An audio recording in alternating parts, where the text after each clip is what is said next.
So in this video you can actually see that there's paint rub on this figure, no matter what. You can't avoid it, you have to Dremel the joints. I tried to do it with absolutely no joint prep, and even in the sides here you can see that there is major issues. Doesn't matter guys, you cannot just paint these things. I used yellow as an example because yellow is the hardest color to paint.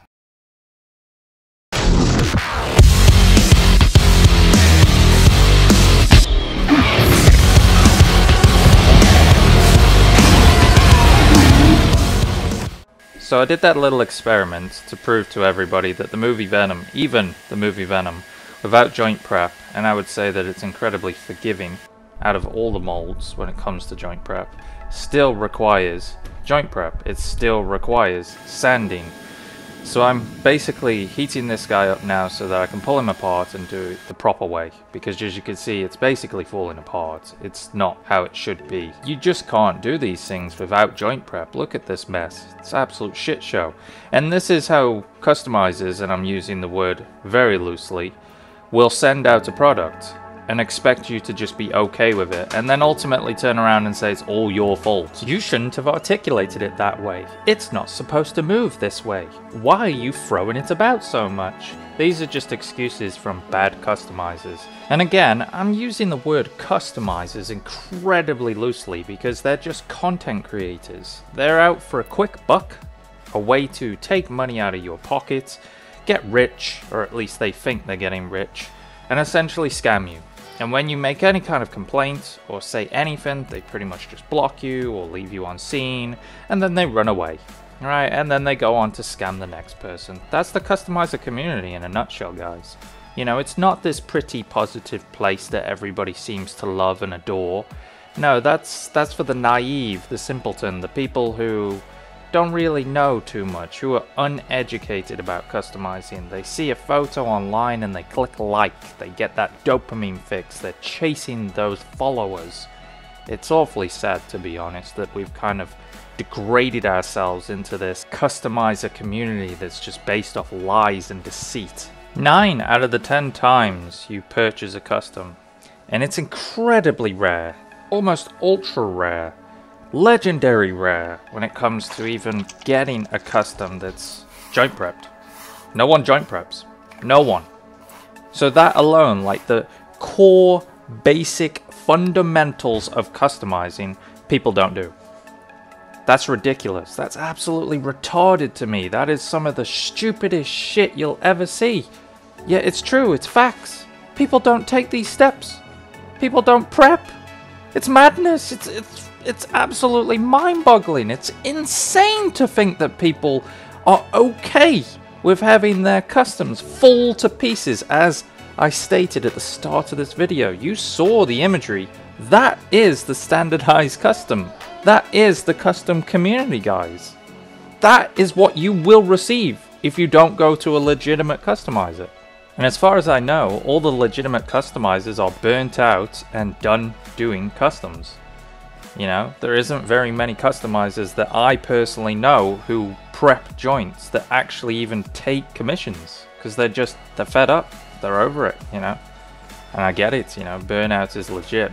And don't get me wrong, I know that most, if not all my videos, I talk about joint prep. Joint prep is obviously incredibly important when it comes to custom action figures, and I am beating a dead horse at this point, right? Like, I've hammered it home so many times over and over and over and over and over again. There just isn't enough information out there. There isn't enough customizers bringing awareness to this stuff. And it's unfortunate. But I guess they're all just running the big scam. I guess they all just kind of want to leave it be and let it go. And, you know, they're not willing to kind of make waves like I tend to do. And they're not as vocal as me. I tend to be very outspoken, obviously, and it causes a lot of hatred, all that sort of stuff, and I'm okay with it because I legitimately don't give a shit. So, you know, this video is just to spread customizing awareness. I want to make this information known to the general public, and this is something that I'll never back down on. I drawed my line in the sand. I'll stand on this rock and I'll die on it too. Do you know how this works? If you want to be king, you must kill me. You? No, what about you? No, no. Who wants to be king?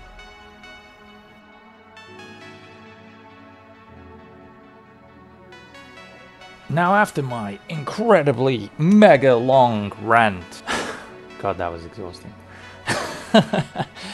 So basically what we've done now is we've actually gone in with the grey. So you need grey or white to be able to make the vibrancy of the yellow pop.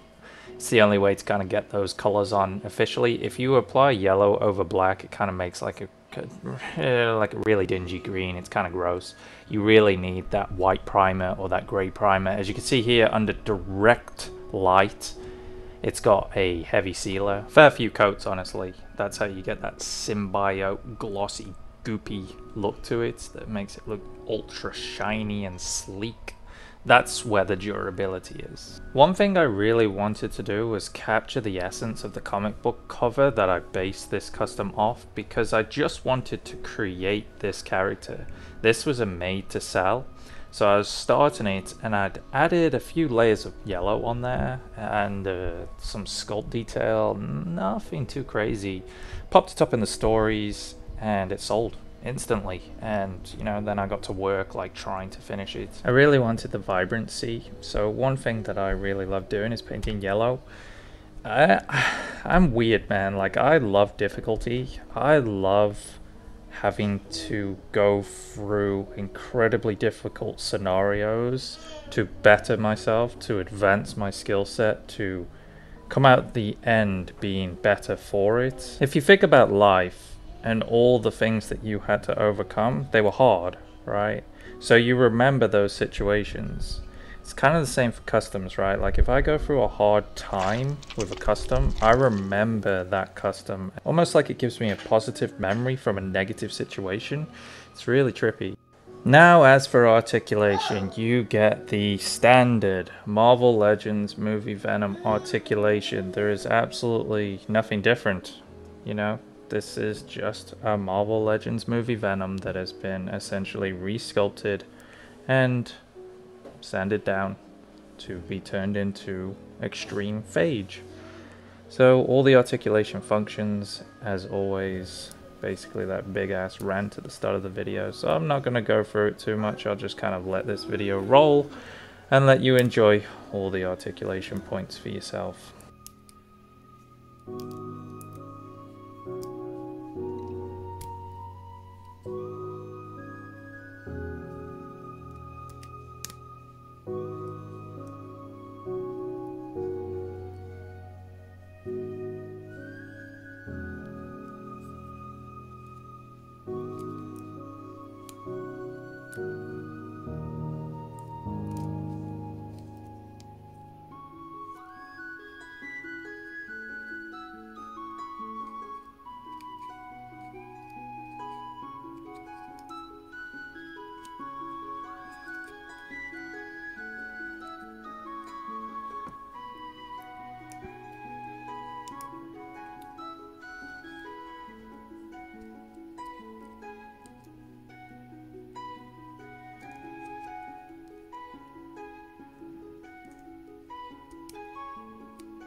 Man, I added so many sealers to this that it's like ultra scratch proof. And the durability was like ridiculously high. But you can achieve that when you have ultra gloss sealer, right? Like when you apply that many sealers over a large duration of time, you know, several days, that's how you achieve that durability, which, you know, stops any kind of scratching or scuffing, which is great for when you drop it. And, you know, you need that durability for drops as well. That's something that needs to be considered when doing customs, because at the end of the day, accidents happen, right?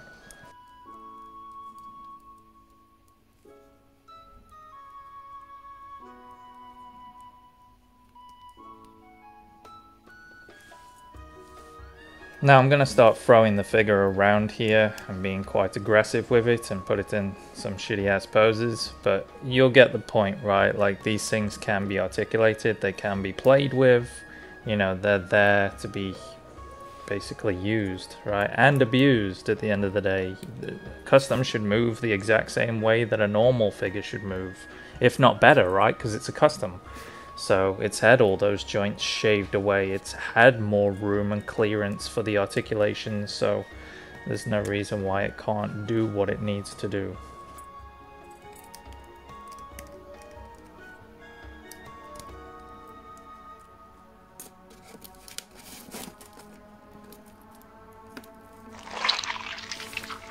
The Extreme Carnage Custom, all done and dusted. It was a treat to work on, honestly. Like I said, I really love painting yellow. The Extreme Carnage design is essentially Phage being piloted by Carnage. Carnage has fusioned with Phage, almost like an influence, right? Like layering over the top, you can see the Carnage essence, the red overlapping the yellow, and throughout the figure. The Extreme Carnage comic book was off the back of the heels of Absolute Carnage, so it's not the greatest comic book read, but it's not half bad either, so it's worth a look. Some fantastic artwork and some great designs, honestly, and that's why I wanted to create this guy based off those designs. I was originally going to do the full set, the full Life Foundation, but ultimately got burnt out as usual. But on that note, something that doesn't get burnt out is my Patreon. Thank you so much to everyone who supports me, and if you'd like to support me, there is a link in the description below. And I'm going to thank you for watching. Catch you on the next one.